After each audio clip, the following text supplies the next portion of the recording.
Di atas. Selamat siang, Bapak dan Ibu.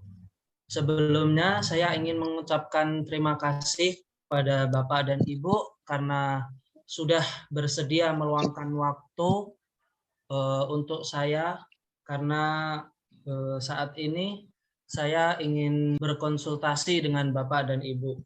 Oke, baik, sama-sama. Jadi bagaimana? Kamu akan mengonsultasikan tentang apa hari ini? Jadi begini Bu, saat ini saya masih bingung tentang jurusan atau program studi yang ingin saya ambil untuk kedepannya. Memangnya kamu mau masuk jurusan apa gitu ketika udah kuliah nanti? Pengennya di jurusan apa gitu?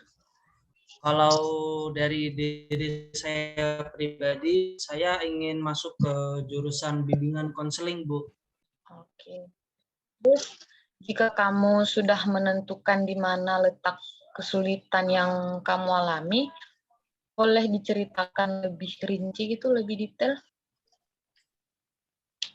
Ya, Bu, saya memang ingin masuk di jurusan bimbingan konseling, tetapi dari pihak keluarga, khususnya orang tua saya, mereka tidak mengizinkan saya untuk masuk di jurusan tersebut. Kalau boleh tahu, orang tua kamu pengennya kamu masuk di jurusan apa? Kalau dari orang tua saya, mereka ingin saya masuk ke jurusan kedokteran, Bu. Karena menurut mereka perbandingan derajat antara dokter dan guru itu berbeda. Lalu ada juga kakak saya yang masuk ke jurusan kedokteran. Jadi orang tua saya ingin saya masuk ke jurusan yang sama seperti kakak saya. Oh, sebelumnya Ibu mau nanya, apakah kamu udah tahu di mana letak kemampuanmu, sejauh mana kemampuan diri sendiri, dan masuk kemana kira-kira kemampuan dan pemahaman kamu tersebut? Masih belum, Bu. Bahkan sekarang saya masih bingung tentang jurusan atau program studi yang cocok untuk saya.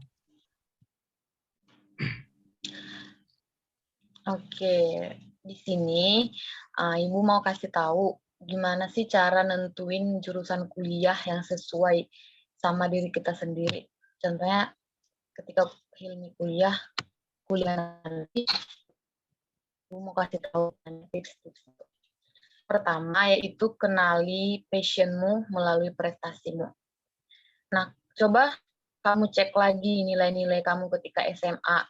Mata pelajaran apa aja yang lebih menonjol, mata pelajaran apa yang lebih baik gitu, yang berkaitan dengan nilai tersebut.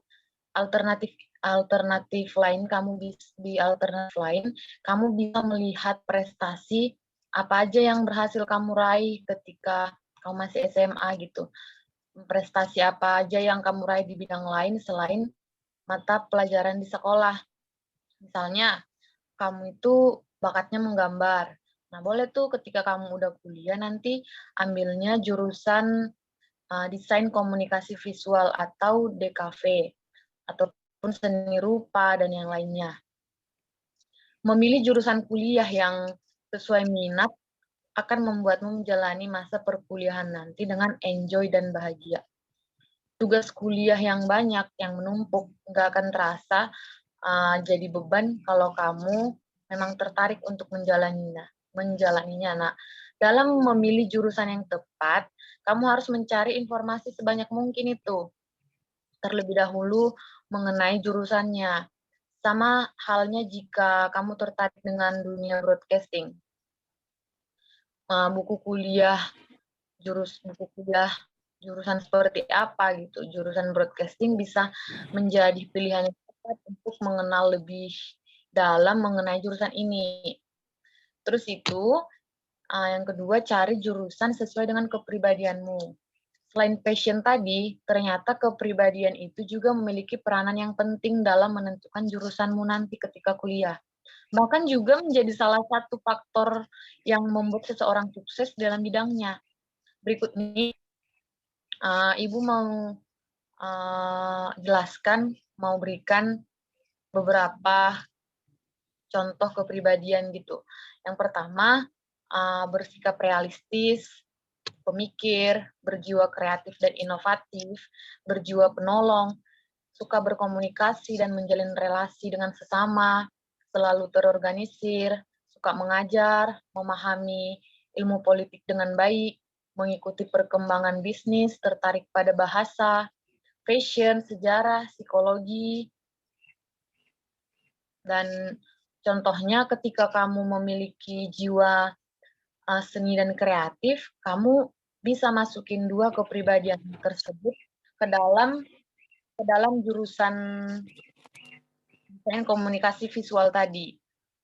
Nah, cocokkan kepribadianmu itu dengan jurusan yang kiranya tepat dengan kepribadianmu gitu. Dalam hal ini juga kamu bisa memahami kemampuanmu sejauh mana.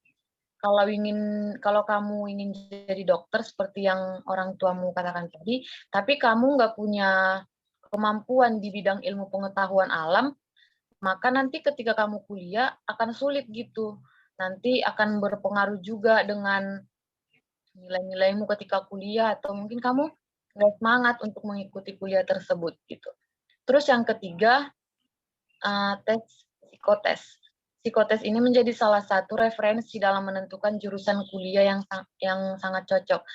Meski nggak full gitu, nggak 100% efektif membaca potensi dan karakter seseorang, tapi boleh dijadikan sebagai referensi untuk menentukan jurusan kuliah yang tepat.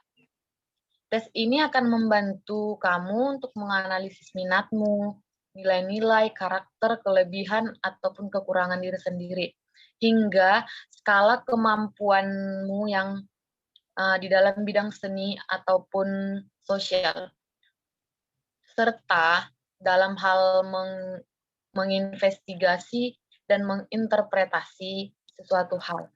Gak hanya itu, beberapa personality tes juga akan menunjukkan ketertarikan, bidang karir yang cocok, hingga gaya bekerja yang cocok untukmu. Udah banyak kok udah banyak tes kepribadian online gratis di internet.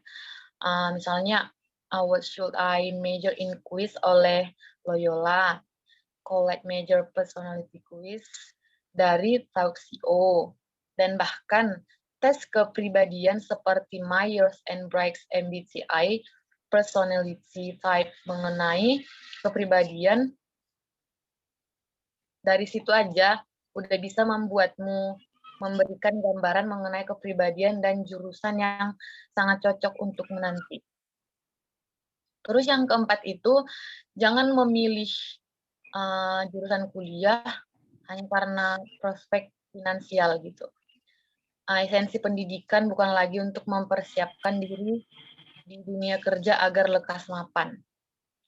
Mungkin pandangan ini memang masih relevan di zaman orang tua kita yang pada masa-masa dulu yang minim kesempatan. Tapi saat ini kamu bisa menjadi apapun yang kamu mau selama kamu mampu untuk memperjuangkannya.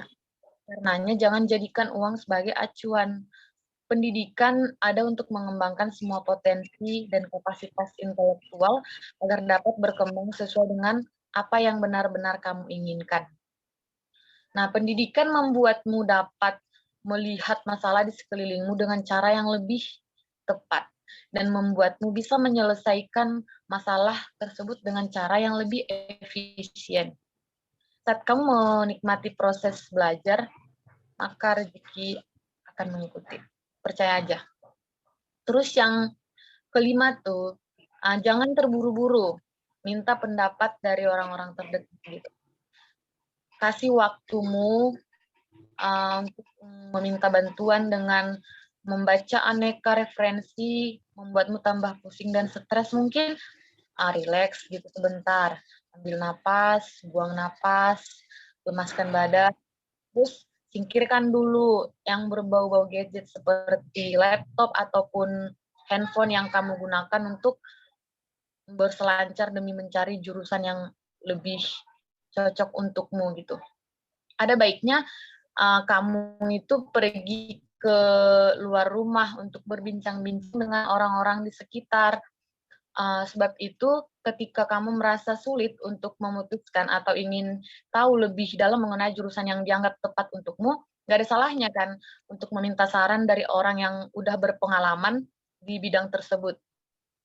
Mereka juga pasti lebih fasih, pasti lebih paham karena mereka udah ada di dalam gitu. Terus selain karena mereka udah pernah menjalani bidang tersebut, mereka juga akan lebih paham tentang prospek karir pada jurusan yang bersangkutan. Tanyakan hal-hal seperti ini sama mahasiswa yang udah semester 6. Orang yang bekerja sesuai dengan jurusan tersebut, dosen ataupun guru. Pendapat orang lain juga penting menjadi pertimbangan untuk melihat sudut pandang yang berbeda. Siapa tahu mereka memiliki arahan lain yang lebih menambah referensimu untuk memilih jurusan yang lebih pantas, lebih cocok untukmu. Terus yang keenam yaitu kenali problem lain yang mungkin akan kamu hadapi. Siapa bilang kita harus selalu melihat sisi positif terus-terusan. Kadang-kala kita juga harus melihat masalah demi mengetahui gimana cara mengatasinya. Contohnya ketika kamu telah memilih jurusan dan universitas, setelah menggali semua hal tentang jurusan dan kampus tersebut, kamu harus tahu efek lain yang akan ditimbulkan agar bisa siap siaga untuk menghadapinya nanti. Misalnya, orang tua kamu memiliki kesulitan biaya gitu ketika kamu udah kuliah. Dengan begitu, kamu harus menerima konsekuensi, yaitu dengan kuliah sambil bekerja sampingan, kerja paruh waktu gitu. Demi apa? Untuk membiayai hidupmu sambil kuliah nanti. Terus yang ketujuh, mempertimbangkan prospek kerja. Salah satu cara menentukan jurusan yang tepat yaitu mempertimbangkan prospek kerja ke depannya. Apa tujuan karirmu? Ingin menjadi orang seperti apakah nanti dirimu? Menjadi software engineer, digital marketer, atau desainer? Motivasi dari dalam diri wajib kamu gali terlebih dahulu sebelum memutuskan jurusan mana yang akan kamu pilih.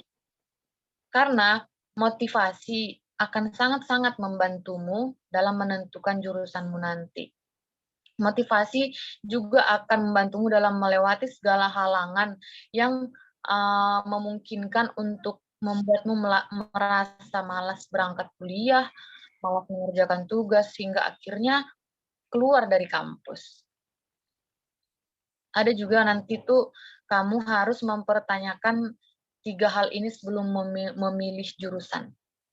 Apakah jurusan tersebut akan membawamu ke pekerjaan yang saat ini yang sedang banyak dibutuhkan di dunia industri misalnya, selain memilih berdasarkan minat, bakat, dan kemampuan, melihat peluang kerja dari jurusan yang kamu pilih itu juga sangat penting. Jika peluang pekerjaan dan jurusan terasa sempit, coba tentukan jurusan lain sebagai cadangan dan bandingkan. Apakah berarti jurusan kuliah belum cukup banyak, terus itu pekerjaan lihat prospek kerja selama di depan. Dia investasi seperti ini, kamu juga harus pintar mengikuti dan memahami arah perubahan di dunia. Termasuk juga saat akan memilih sebuah jurusan di perguruan tinggi nanti. Apa yang menjadi tren di dunia dan di Indonesia saat ini menjadi salah satu patokan saat akan melanjutkan pendidikan nanti. Tapi cermati juga apakah tren tersebut akan bertahan dalam jangka 5-10 tahun ke depan.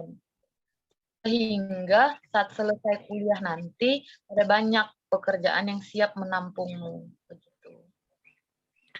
Oke, itu tadi penjelasan dari Ibu Naomi ya. Makasih ya Ibu Naomi. Izin menambahkan boleh ya, kalau misalkan dari saya pribadi, saya juga punya nih beberapa tips nih. Yang pertama yaitu kamu harus hindari yang namanya ikut-ikutan masuk jurusan atau masuk perguruan tinggi yang orang lain ikutin. Karena yang nentuin ke depannya itu adalah kamu, bukan orang lain. Jadi jangan sampai kamu salah jurusan karena kamu ikut-ikutan teman kamu. Yang kedua, pilih kampus yang tepat. Nah, nggak semua orang nih diberi kesempatan untuk bisa masuk ke kampus yang bergengsi. Padahal dengan masuk ke kampus yang tersohor, itu justru banyak keuntungannya.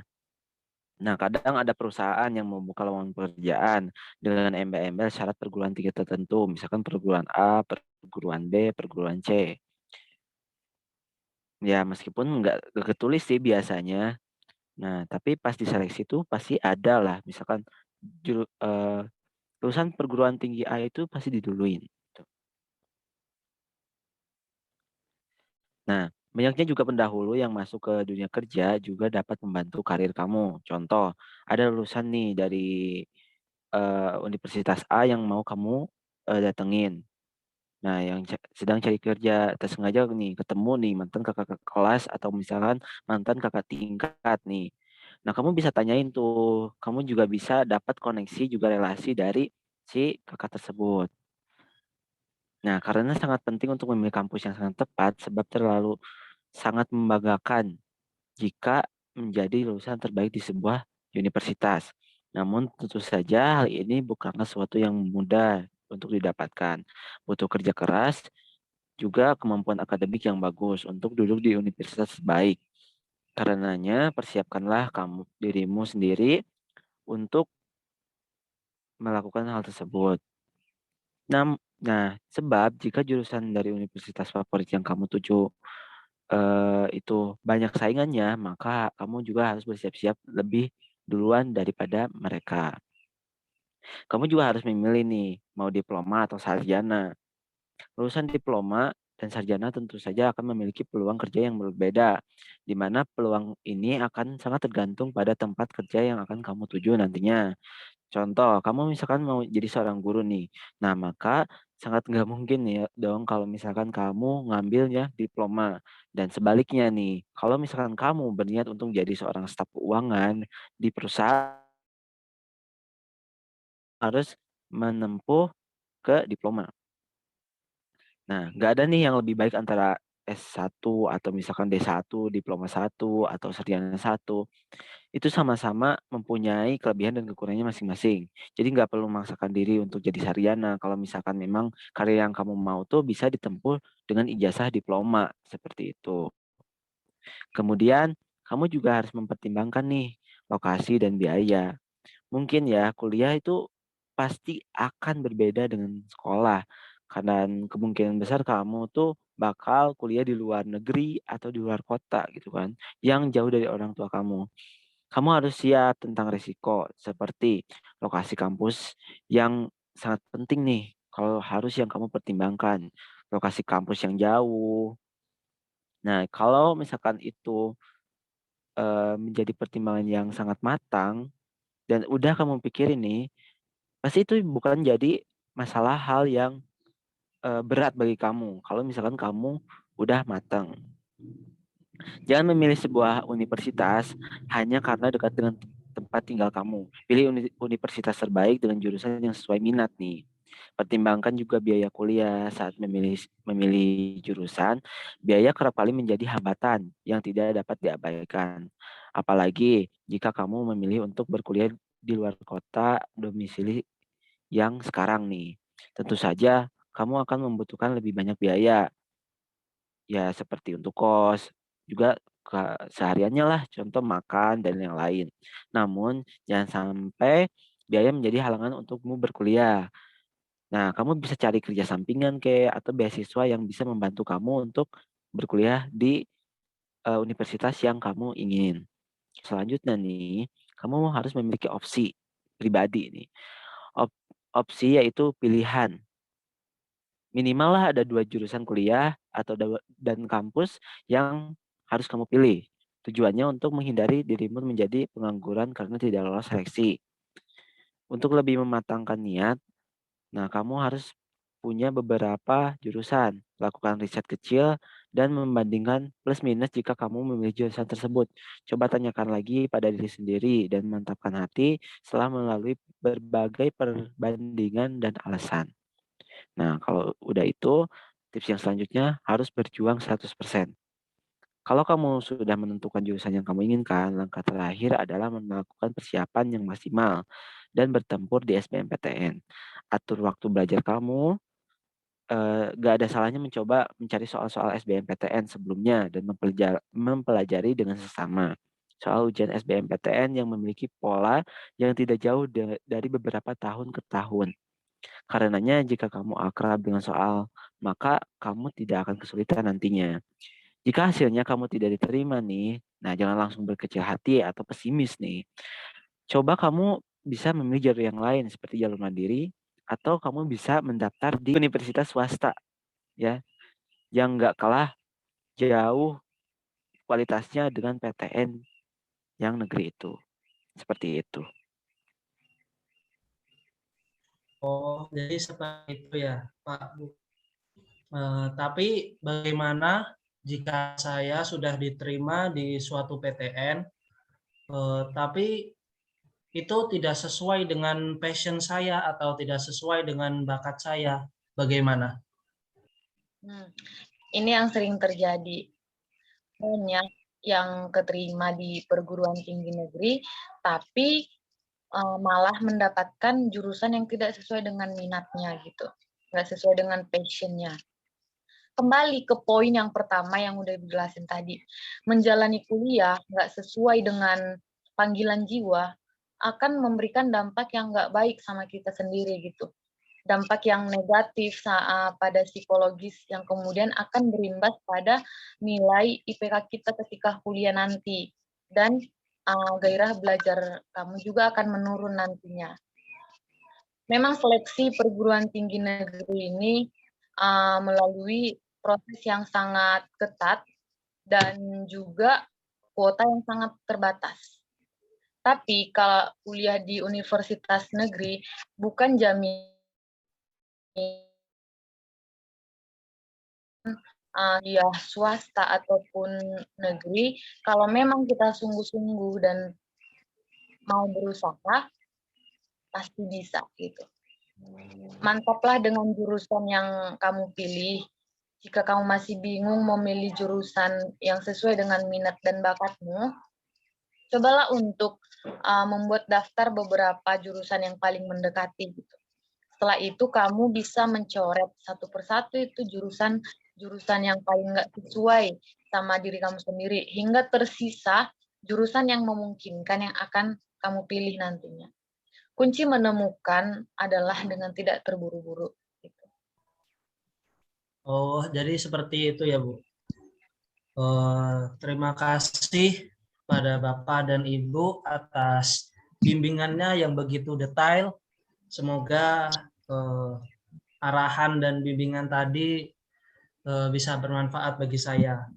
Setelah ini saya akan mencoba arahan dari saran dari Bapak dan Ibu. Terima kasih Bapak Ibu atas waktunya. Sama-sama.